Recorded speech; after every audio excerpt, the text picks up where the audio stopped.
The age of games exclusive to one console seems to be coming to an end. Sony and Xbox have both been putting first-party titles on other platforms pretty regularly, so is Nintendo the only place for true exclusives? Let's discuss on this week's Next Gen Console Watch.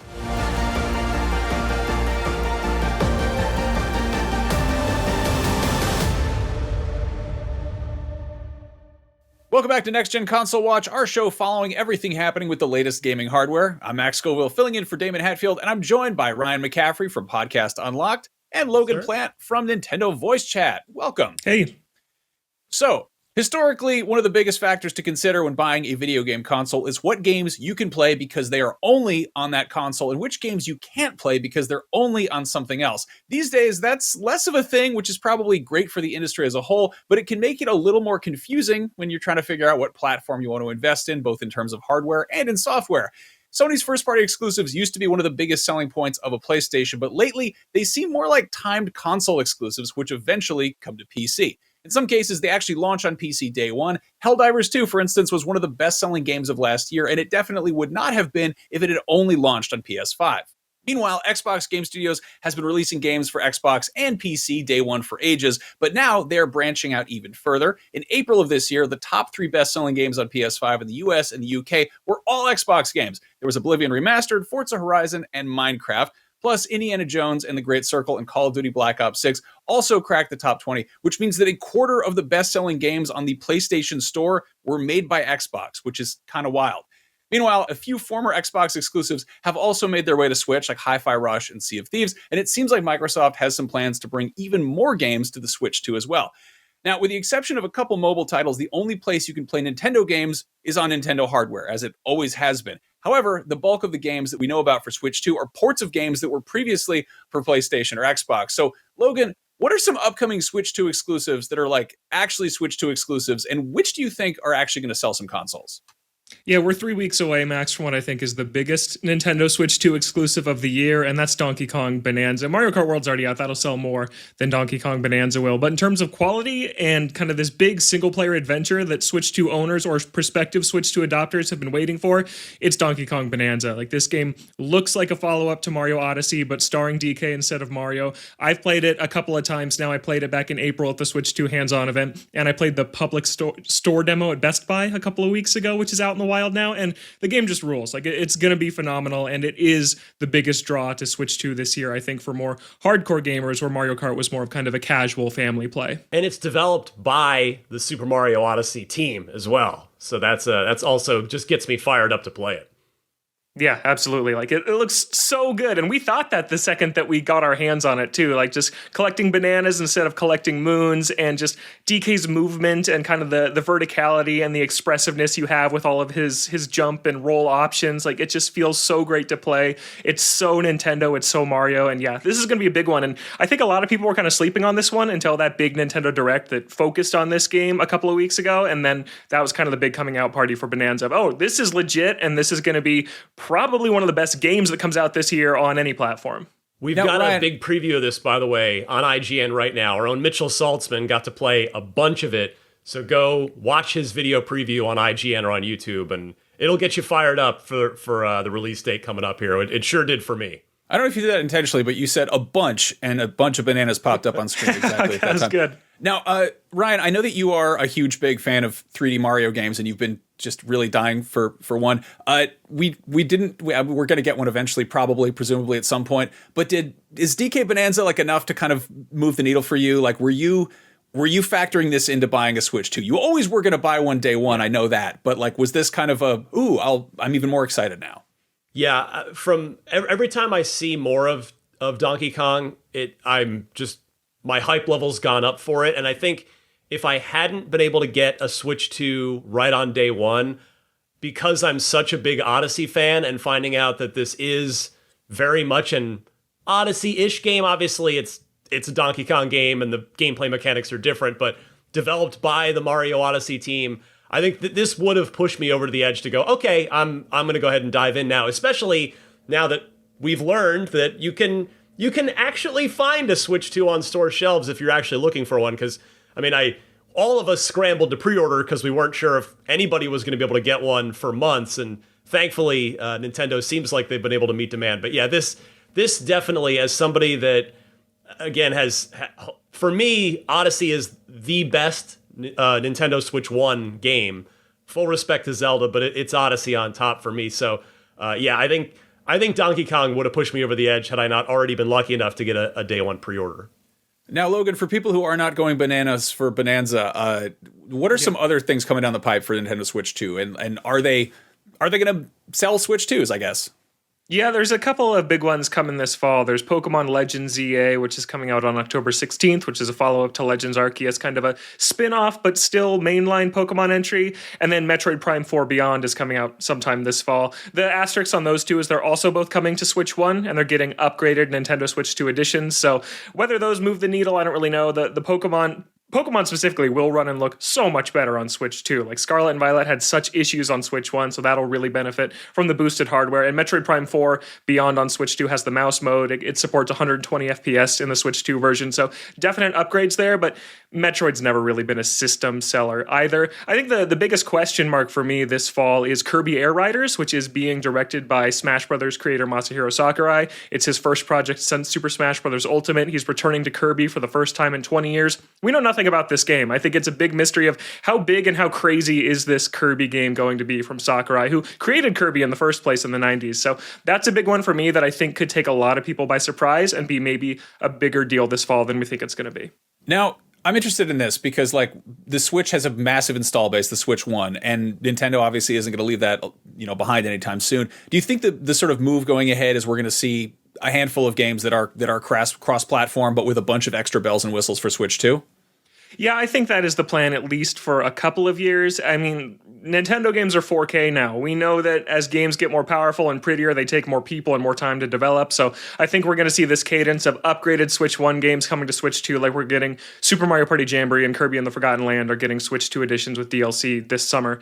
And I think that we're going to see that next year also. We have like a new Rhythm Heaven game that comes out next year on Switch 1, a new Tomodachi Life that's coming on Switch 1. I wouldn't be surprised if those get Switch 2 editions with minor improvements, as well as the core Nintendo teams cook on the next big mainline Zelda, Animal Crossing, Pikmin, whatever. The devil's advocate argument to that, though, might be that, maybe Mario Kart World, Donkey Kong Bonanza, maybe it's going to be a shorter cross-gen transition for Nintendo, if you will, because the Nintendo needs to give people a reason to buy the new hardware. And if they just keep putting things out on Switch 1, and sure, if they have upgraded Switch 2 versions, that might not be enough to really motivate Switch 1 owners to buy a Switch 2. So I actually wonder if it could go the other way, which would definitely be a contrast to what we saw from PS4 to PS5 and Xbox One into Series X. But yeah, because Nintendo's got hardware to move, since they are, as Max said at the top,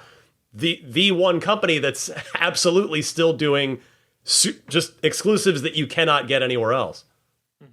Yeah, I mean, go ahead, Max. I was going to say that's the big thing, is the generational exclusives, which I guess it's a strong argument to make for actually doing full-on console generations, not like, PS4 Pros or like half measures where it kind of just it breaks up your user base. The fact that so many Switch games, for the Switch 1, we're running on older hardware, which, they were showing their age. Like, I feel like Pokemon ZA on Switch 1 is going to be a strong argument for getting a Switch 2 for a lot of people. I think so too.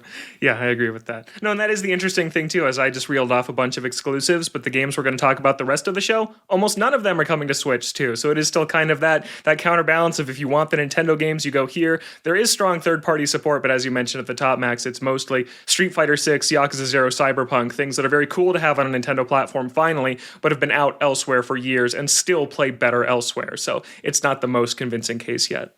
Are there any true Switch 2 exclusives on the horizon that we should keep an eye on? The Duskbloods, FromSoft is making a Switch 2 exclusive. That's coming out next year. We don't really know anything about it yet, but it's cool to see From Software supporting new Nintendo hardware in a big way. I'm curious about that one because it's a PvE game, right? Like it's requires multiplayer. So, yeah. Putting it on one console it's kind of a detriment there. And I wonder if it'll be a timed thing, but Nintendo is publishing it, aren't they? They are, yeah. At least I'm not sure if they are in Japan, but at least in North America, in some regions, they're publishing it. So yeah, a big partnership, and we have an Elden Ring Enhanced Edition coming to Switch 2 also. So yeah, big support from Software so far.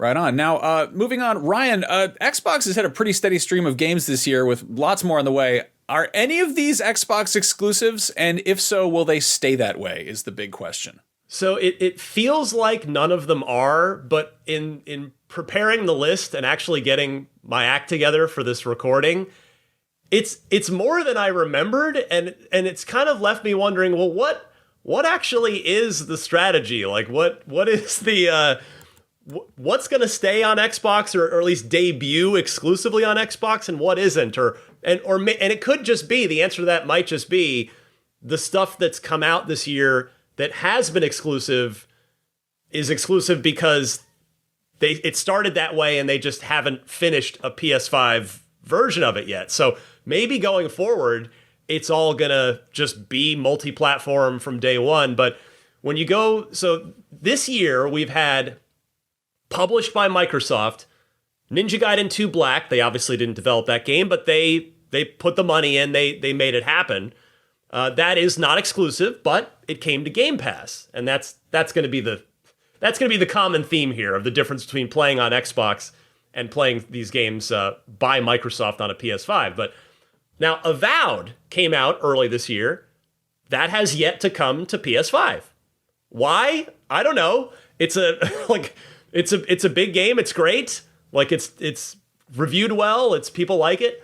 But that is for now an Xbox exclusive, as is South of Midnight, a game that I feel like didn't get talked about a ton in kind of the core gamer, like IGN audience circles, but it reviewed well.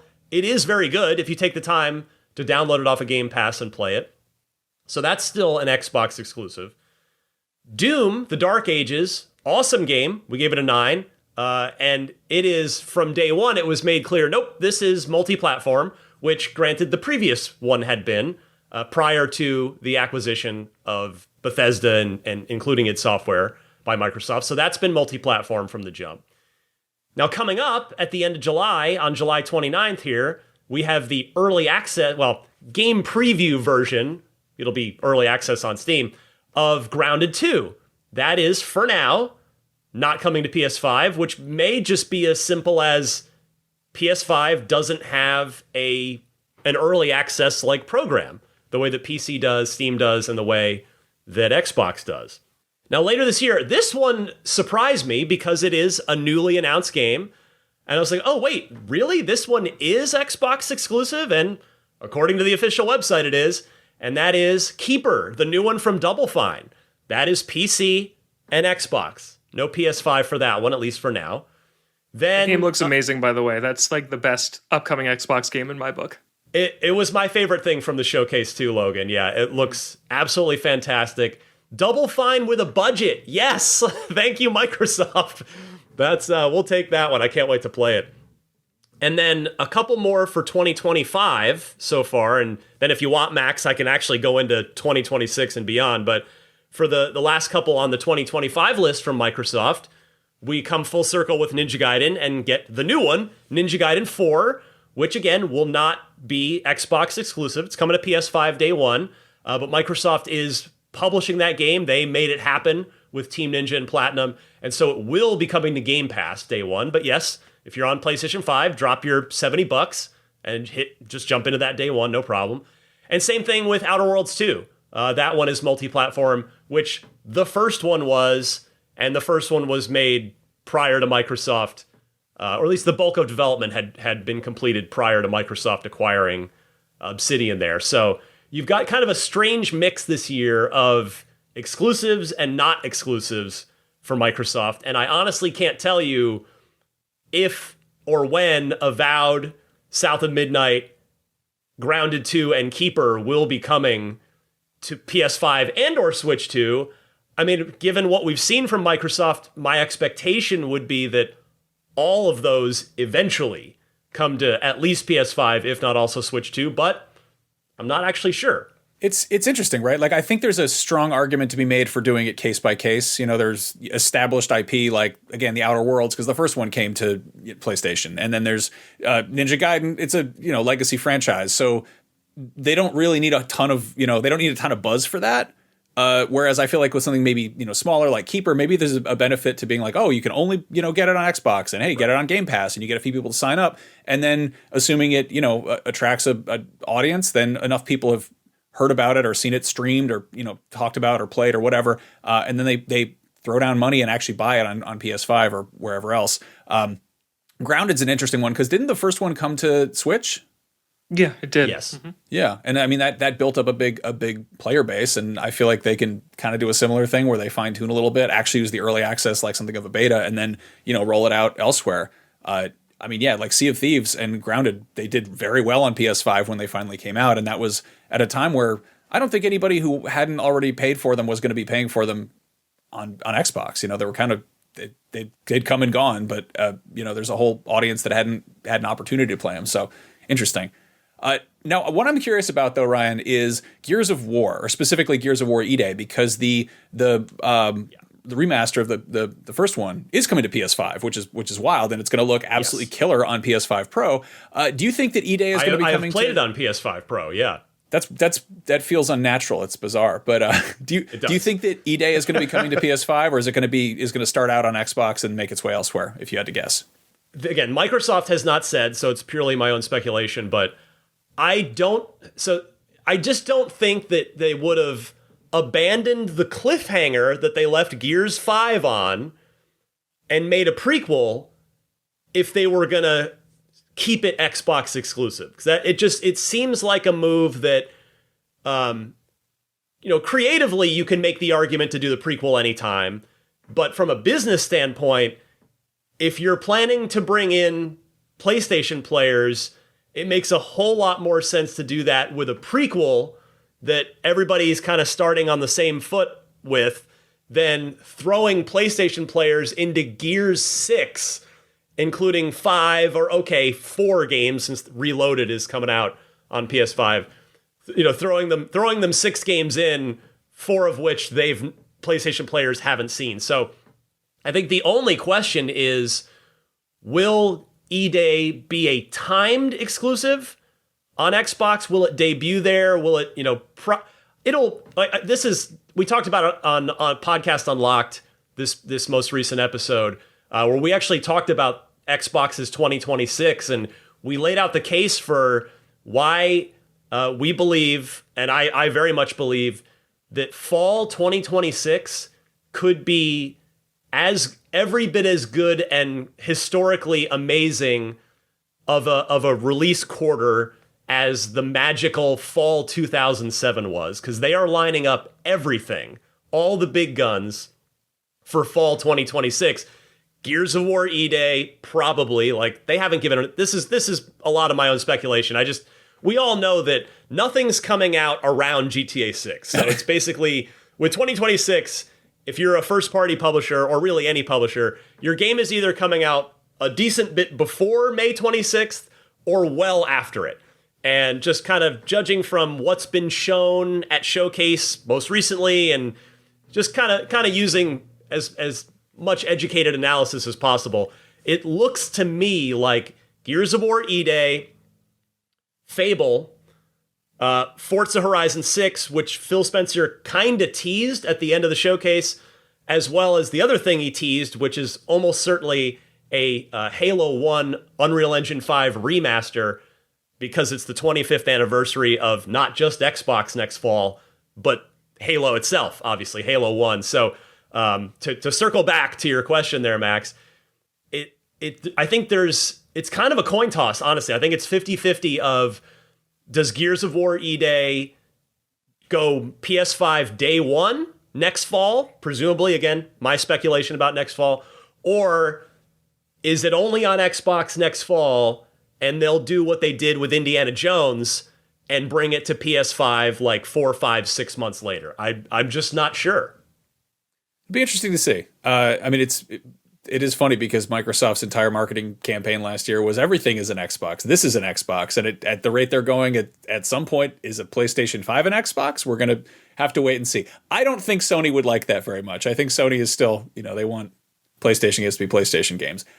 They've made a few of those. They used to be very big about making first-party games. PlayStation Studios has a bunch of stuff in the works, presumably, but a lot of it we don't know about. There was that big swing into live service, which has not yielded the best results, I would say. It was, yeah. Yeah, and what sucks there is that it's not like they had a bunch of single-player games just on the back burner. They kind of had to go back to the drawing board for a lot of those, I'm guessing. So it's been kind of a drag, if to be perfectly honest. But we did just get Death Stranding 2, which is big and huge and gorgeous and phenomenal and makes incredible use of the PS5. And I have a sneaking suspicion that that's probably going to very gradually climb its way up the hill onto PC and then probably tumble down and knock over a bunch of briefcases and wind up on Xbox down the road. Was it Death Stranding Director's Cut made its way to Xbox Series, like, what was it, 5 years after the original? Something like that? A long time. Yeah, a cool minute. Which is good. I mean, it's Kojima basically double dipping. There's also Sword of the Sea coming out on August 19th, which is a Journey-like. It's from the team that did Abzu. You surf around on a sword, which looks rad. I feel like that'll kind of gel with the That Game Company crowd, which historically was lined up with PlayStation, but has since gone and explored the mobile space. But again, that's also coming to PC. There's Lost Soul Aside, which is kind of a Devil May Cry-like, which got kicked to August, I think, also PC. There's Baby Steps, also on PC, for people who can't wait for Death Stranding 2, I guess, a walking simulator. Marathon, which we don't know when that's coming out. That might be later this fall. It might be 2026, but it's not exclusive. That's going to be coming to everything, which, again, as a multiplayer game, it can benefit from, so that's for the best. Ghost of Yotei, coming out October 2nd, is really I think the last big, huge PlayStation game coming out this year. I think a lot of people are really excited about that. Death Stranding, little bit weirder, This one, pretty more straightforward. You're a samurai who runs around stabbing people. I think that's a thing that a lot of people can get behind, and people love that last one, so that'll be cool. There's also Luminous Arise, which is on PSVR, but also regular PS5, but also PC. So again, what happened to PlayStation exclusives, right? There is Phantom Blade Zero, also on PC. And then in 2026 and beyond, we've got Onimusha Way of the Sword, also PC. Neo 3, also PC. Ballad of Antara, also PC. And then the big kind of question marks are Saros from Housemarque, which the Rahul Kohli kind of Returnal spiritual successor. Wolverine from Insomniac, which I don't know if we'll ever see that. I feel like we're going to see X-Men in the MCU properly rebooted before that game is out. Very tired of waiting for that one. And then there's Intergalactic, The Heretic Prophet, the new one from Naughty Dog, which I think is going to be coming out in like 2028 or something. I feel like that is a PS6 launch title, or at the very least, the very tail end of the PS5. So, and again, those last three, in the same way that Returnal and Spider-Man 2 and The Last of Us have all come to PC, I feel like they're going to come to PC eventually. And the weird little kind of wrinkle there is that Xbox just showed off their partnership with the Asus ROG Ally, which is effectively an Xbox handheld, which also has a dedicated Xbox storefront thing, which also you can import your libraries of other games. So that is an Xbox branded device that will let you play PlayStation games that have been released on PC. Yeah, that's wild. It's just all one thing now. It's pretty much all one thing, which again is probably for the best, but it I don't know, it kind of it makes this show a lot less interesting. I guess we would just talk about the games instead of the hardware. It's an old habit to kind of like lean into the different console manufacturers dating back to the days of, Sega and Nintendo. And it's just, it's weird, but it's nice to see that Nintendo is still kind of doing its own thing and being weird. Which brings us to next week's poll. We are curious what people think of the Nintendo Switch 2 so far. How would you grade it? Is it S tier? Is it A, B, C, D, or F? Let us know and go vote on that. We do have the answer for last week's poll, which is, what do you want most out of a next-gen Xbox? First place, unrivaled horsepower at 46.7%. And then the thing that nobody really wanted was a new controller. Only 4.7% of the votes went to that. It's already perfect. We don't need it to be changed. We're good. Yeah, if you want a new controller, just get one of the expensive ones, and then get like a custom color scheme. That's new enough, Wait, Ryan, is that a 360 customized Series X controller? Thank you for noticing, Logan. So cool. Yes, this is my Xbox 360 Tribute controller, same color scheme with my name on it. Yeah, that's awesome. Yeah, love this one. Very nice, very nice. What would you want out of this, Ryan? Horsepower? Always power, especially, power's always been the answer, But I think now it's especially my answer, since Xbox for sure, and I think we could even make the case for the PlayStation as well. Not Nintendo yet, but they're just PCs that have dedicated storefronts, basically. I mean, that's kind of, in a roundabout way, what this episode was largely about, at least between Xbox and PlayStation, is that the line between PC and Xbox or PlayStation continues to blur. And so, if you've got a nice, super powerful console that is basically just a PC, well, then you're going to be able to take advantage of whatever that game is doing, since games aren't, outside of Nintendo, they're mostly not built for just one box optimized to one machine anymore. They're built to run on a number of different configurations. So if I can get a ton of horsepower out of this next Xbox, then that should make me pretty happy when I'm playing future Xbox/PC games. Yeah, I'm surprised that as many people said they really wanted a disk drive out of the next Xbox. Like, that's the thing they're going to line up and put their credit card down for, is a disk drive. It's like, you already have one. I get the, wanting to retain that, but for it to be like the killer feature is a kind of an odd choice. I'm sure they'll sell an external one, much like Sony's doing on the sort of second revision of PS5s now. But yeah, I can't possibly see a world where there's a Blu-ray drive built into the box next time around. I will hold out for the HD DVD external drive, which I think that's hey, I had that, man. It might be back here somewhere. I don't know. It's around. I think that's the way to go. Well, thank you both for hanging out and talking about video games. It's always a pleasure. Before we go, I would like to shout out what's going on over at IGN sister site Humble. Every month, Humble Choice subscribers get a hand-picked mix of awesome PC games, and this month's lineup is stacked with Warhammer 40k Bolt Gun, Legacy of Kain Soul Reaver 1 and 2, Nobody Wants to Die, Dungeons of Hinterberg, and Tchia. Plus, your Humble Choice membership gets you up to 20% off in the Humble store, including big new releases, and 5% of your membership goes to charity every month. You get all that for $11.99 a month, which you can cancel anytime. But get this, if you have never subscribed before, you can get your first month for just $7 by using the code JUNE25. If you love discovering great games and doing a little good while you're at it, check out Humble Choice today. And on that note, that does it for this edition of Next Gen Console Watch. Thank you both so much for hanging out. This was a delight. And thank you to everybody working behind the scenes to make this episode possible. I'm Max, and we will see you next time.